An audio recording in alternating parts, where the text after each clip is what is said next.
இது மகிமை நேரம். கர்த்தராகிய இயேசு கிறிஸ்துவின் நாமத்தினாலே தொலைக்காட்சி நேயர்கள் அனைவருக்கும் அன்பான புத்தாண்டு வாழ்த்துக்களோடு செய்திகளை, தேவனுடைய வார்த்தைகளை உங்களுக்கு வழங்குவதிலே மிகவும் மகிழ்ச்சி அடைகிறேன். இந்த ஒரு புதிய துவக்கத்தை கர்த்தர் எனக்கு ஏற்படுத்தி கொடுத்ததற்காக கர்த்தரை ஸ்தோத்தரிக்கிறேன். நம் தொடர்ந்து ஒரு வாரம் ஒரு குறிப்பிட்ட தலைப்பிலே கர்த்தருடைய வார்த்தையை தியானிக்க போகிறோம். தண்ணீரை குறித்ததான செய்திகள், தண்ணீரை குறித்து கர்த்தருடைய வார்த்தை எப்படியெல்லாம் விளக்கப்பட்டிருக்கிறது, எழுதப்பட்டிருக்கிறது என்ற அடிப்படையிலே இந்த வாரம் முழுவதும் நாம் ஒவ்வொரு நாளும் ஆண்டவருடைய வார்த்தையை தியானிக்க போகிறோம். இந்த நாளிலே முதலாவதாக நாம் ஆரம்பிக்கிற இடம் ஆதியாகமம் 1வது அதிகாரம் 2வது வசனம்.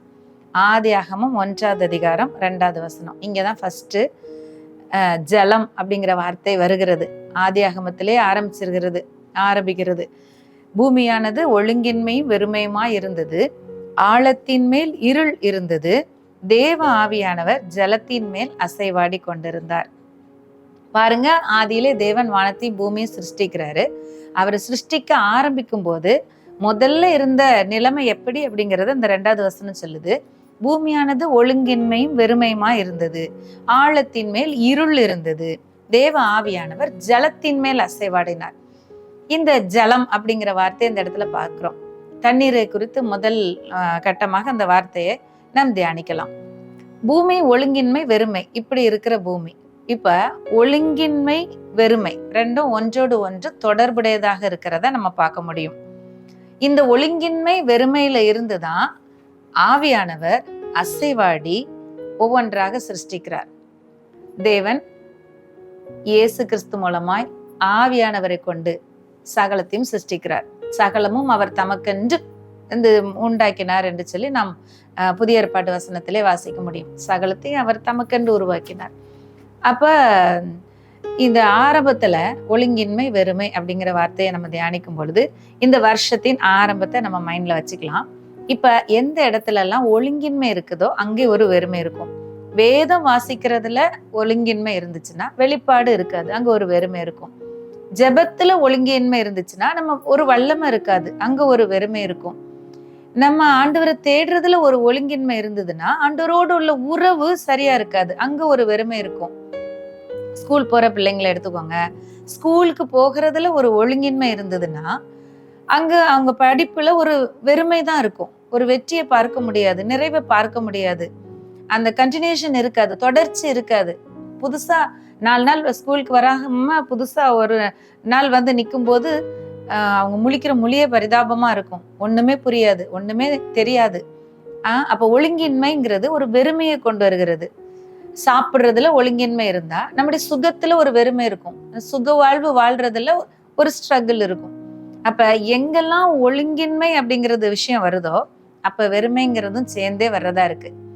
அப்ப ஒழுங்கின்மை வெறுமையா இருக்கிற இந்த பூமியை தான் ஆண்டவர் தம்முடைய வார்த்தையை கொண்டு சிருஷ்டிக்கிறார். ஆவியானவர் ஜலத்தின் மேல் அசைவாடுகிறார். அந்த அசைவாடுகிற அவர் ஜலமா வெறுமையில இருந்த, வெறும் தண்ணீர்ல நிறைந்திருந்த ஒரு பூமி, அத எப்படி அவர் ஒவ்வொன்றா பிரிக்கிறாரு, எப்படி ஒவ்வொன்றா உருவாக்குகிறாரு, அழகுபடுத்துகிறாரு. அப்படியே அவருடைய படைப்பின் அதிசயத்தை, ரகசியத்தை, மேன்மையை அப்படியே தியானிச்சு பார்த்தோம்னா நம்முடைய புத்திக்கு அடங்காதது. தேவன் அனந்த ஞானம் உள்ளவர். தம்முடைய அனந்த ஞானத்தினால் அவர் சகலத்தையும் சிருஷ்டிக்கிறார். சகலத்தையும் அதனதன் இடத்துல நேர்த்தியாக வைக்கிறார். எது வானத்துல, எது பூமியில, எது மேல, எது கீழே, எது எங்க சேரணும், எது சேரக்கூடாது, எப்படி தரை காணப்படணும், எப்படி மரஞ்செடி கொடிகள் இருக்கணும், எப்படி விலங்கினங்கள் இருக்கணும், எல்லாத்தையும் தேவன் தம்முடைய அனந்த ஞானத்திலிருந்து அவர் ஒவ்வொன்றாய் சிருஷ்டிக்கிறத நம்ம பார்க்க முடியும். இப்ப ஜலத்தின் மேல் அசைவாடினது ஆவியானவர் நம்முடைய வாழ்க்கைக்குள்ள அசைவாடி இந்த புதிய ஆண்டின் ஆரம்பத்தில இருந்தே எங்கெங்க ஒழுங்கின்மை வெறுமை இருக்கிறதோ அங்கே ஒரு புதிய உலகத்தை, ஒரு புதிய வாழ்க்கையை சிருஷ்டிக்கும்படியாக இந்த நேரத்துல நம்மோடு கூட இடைபடுகிறார். இப்ப நான் முதல்ல சொன்னபடியே என்னென்ன விஷயங்கள் எல்லாம் ஒரு ஒழுங்கின்மையும் வெறுமையும் காணப்படுதோ அந்த இடத்துக்குள்ள இந்த நேரத்துல ஆவியானவருடைய சிருஷ்டிப்பின் வல்லமை, தேவனுடைய சிருஷ்டிப்பின் வல்லமை வெளிப்படுகிறது. இந்த நேரத்துல அந்த காரியத்தை தேவன் நம்முடைய வாழ்க்கைக்குள்ளே செய்ய அவர் போதுமானவரா இருக்கிறார்.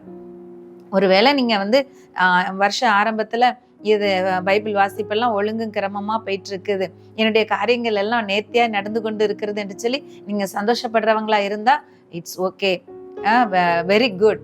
ஆனா ஆரம்பத்திலேயே நீ ஒழுங்கு இல்லாம ஆயிட்டே, ஆரம்பிச்ச 4 நாள்லயே வேத வாசிப்பெல்லாம் பெண்டிங் ஆயிட்டே, என்னுடைய ஒர்க்ல என்னுடைய ஒரு வேலையில ஒரு ஒழுங்க பார்க்க முடியலையே, என்னுடைய பழக்க வழக்கங்கள்ல ஒரு ஒழுங்க பார்க்க முடியலையே அப்படின்னு சொல்லி நீங்க நினைப்பீங்கன்னா, இன்றைக்கு இது புதிய உலகத்தை சிருஷ்டித்த தேவன் நம்முடைய வாழ்க்கைக்குள்ளே ஒரு புதிய அத்தியாயத்தை சிருஷ்டிக்க நம்மை அழைக்கிறார். நாம் நம்மை அர்ப்பணித்தால் போதுமானது. தேவன் நம்முடைய வாழ்க்கையை ஒழுங்காக்கி அழகாக்கி மெருகேற்றி தர அவர் வல்லவராய் இருக்கிறார். இந்த நேரத்துல கர்த்தர் நம்மோட இடைபடுகிற காரியம் எல்லாம் தேவன் அந்த இடத்துல இருக்கிறாரா? தேவன் நம்முடைய வாழ்க்கைக்குள்ள இருக்கிறாரா? சகலத்தையும் அவர் நேர்த்தியாக அதனதின் காலத்திலே செய்கிறவரா இருக்கிறார். சகலத்தையும் அதனதின் காலத்திலே நேர்த்தியாக செய்கிற தேவன் நம்மோடு கூட இருக்கும் பொழுது நம்முடைய வாழ்க்கை நிறைவுள்ளதாய், மேன்மையுள்ளதாய், ஆசீர்வாதம் உள்ளதாய் மாறும். எப்படி மாறிச்சு பூமி 6 நாளைக்குள்ள எப்படி அழகழகா மாறிச்சு. முதல்ல தேவன் வெளிச்சத்தை கட்டளையிட்டார். அதற்கு அப்புறம் அந்த ஜலத்தின் மத்தியில ஒரு ஆகாய விரிவு உண்டாகணும்னு சொன்னார். ஆகாய விரிவு ஜலத்தினின்று ஜலத்தை பிரிக்கணும்னு சொன்னார். அதுக்கப்புறம் வெட்டாந்திரை காணப்படணும், ஜலமெல்லாம் ஒரு இடத்துல சேரணும்னு சொன்னார். வானத்துல அழகா பெரிய சுடர், சிறிய சுடர்கள், திரளான நட்சத்திரங்கள் எல்லாவற்றையும் அதனதின் ஸ்தானத்துல அழகழகா சிருஷ்டித்தார். அதன் பின்பு சகல கனிதரும் விருட்சங்கள், மரச்செடிகள், கொடிகள், காட்டு மிருகங்கள், நாட்டு மிருகங்கள் எல்லாவற்றையும் நேர்த்தியாய் சிருஷ்டித்தார். அந்த அந்த அந்த இடமே ஒரு அழகாயிருச்சு. பூமி அழகானத, நல்லது ஒன்னொன்னே பார்த்து ரசிக்கிறார் ஆண்டவர். நல்லா இருக்கு, சூப்பரா இருக்கு, அழகா இருக்கு என்று சொல்லி ரசிக்கிற ஒரு ஒரு நிலைமைக்கு அது மாறுகிறது. இப்படிதான் நம்முடைய வாழ்க்கைக்குள்ளே ஆவியானவர் அசைவாடி மாற்றங்களை உண்டாக்க விரும்புகிறார். இது தேவனுடைய சிருஷ்டிப்பின் வல்லமை.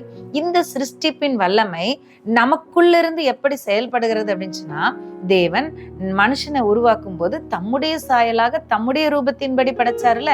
ரூபம் அப்படிங்கிறது வெளி தோற்றம், தம்முடைய சாயல் அப்படிங்கிறது அவருடைய கேரக்டர்.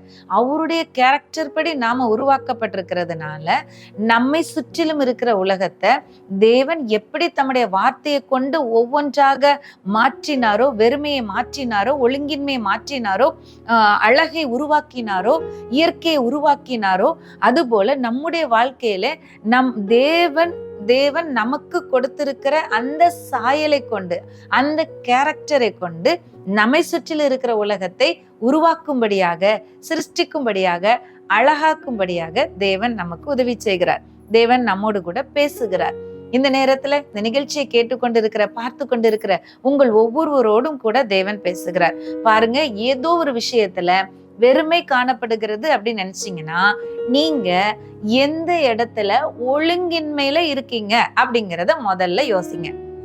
வெறுமை ஒழுங்கின்மையோடு தொடர்புடையதா இருக்கிறதுனால, ஐயோ என் வாழ்க்கையில இந்த இடத்துல வெறுமையா இருக்கு, என் மனதுல ஒரு நிறைவான சந்தோஷம் இல்லை, என் மனசு ஒரு வெறுமையில இருக்கு அப்படின்னு நீங்க எந்த இடத்துல வெறுமையா ஃபீல் பண்றீங்களோ, என்னுடைய களஞ்சியத்துல ஒண்ணுமே இல்லை, என்னுடைய பேங்க் அக்கௌண்ட்ல ஒண்ணுமே இல்லை, வெறுமையா இருக்கு அப்படின்னு நீங்க நினைக்கிறீங்களா? எந்த இடத்துல அப்போ உங்களுடைய சம்பாத்தியத்துல, உங்களுடைய சேமிப்புல, உங்க செலவினத்துல ஒரு ஒழுங்கு இருக்கிறதா அப்படிங்கிறத ஆராய்ந்து பாருங்க.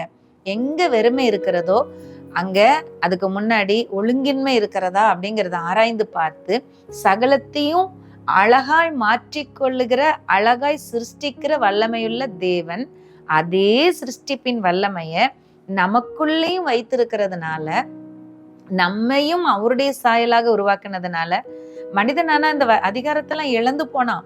ஆனா அதுக்கப்புறம் இயேசு இந்த உலகத்துக்குள்ள வந்து மீட்டு கொடுத்திருக்கிறதுனால நமக்கு இந்த அதிகாரம் கொடுக்கப்பட்டிருக்கிறது. அந்த அதிகாரத்தை பயன்படுத்தி நம்மை சுற்றி இருக்கிற சமுதாயத்தை, நம்மை சுற்றி இருக்கிற நம்முடைய குடும்பத்தை, நம்மை சுற்றி இருக்கிற விஷயங்களை அழகானதாய் மாற்றிக்கொள்ள கர்த்தர் உங்களுக்கு உதவி செய்வாராக. நாம் ஜெபிக்கலாம். அன்பின் பரலோக தகப்பனே, இந்த நல்ல வேலைக்காக நன்றியோடு உம்மை துதிக்கிறோம், உம்மை ஸ்தோத்தரிக்கிறோம் அப்பா. இந்த நேரத்துல நீர் எங்களோடு கூட பேசினதற்காய் நன்றி அப்பா. எங்க உலகம் இந்த 2026 அழகானதா மாறப்போகுது, அற்புதமான சிருஷ்டிப்பா மாறப்போகுது, புதுசா மாறப்போகுது அப்பா. பளபளப்பாக போகுது, மெருகேற போகுது. அதற்காக உமக்கு நன்றி செலுத்துகிறோம். எங்க வாழ்க்கையில ஒழுங்கின்மை இருக்கிற இடத்தையெல்லாம் நீங்க சரி செய்து கொடுக்கிறதற்காய் நன்றி. புதியவைகளை தோற்றுவிக்கிறதற்காய் நன்றி. ஆசீர்வதிக்கிறதற்காய் நன்றி. இயேசுவின் நாமத்தில் பிதாவே, ஆமென்.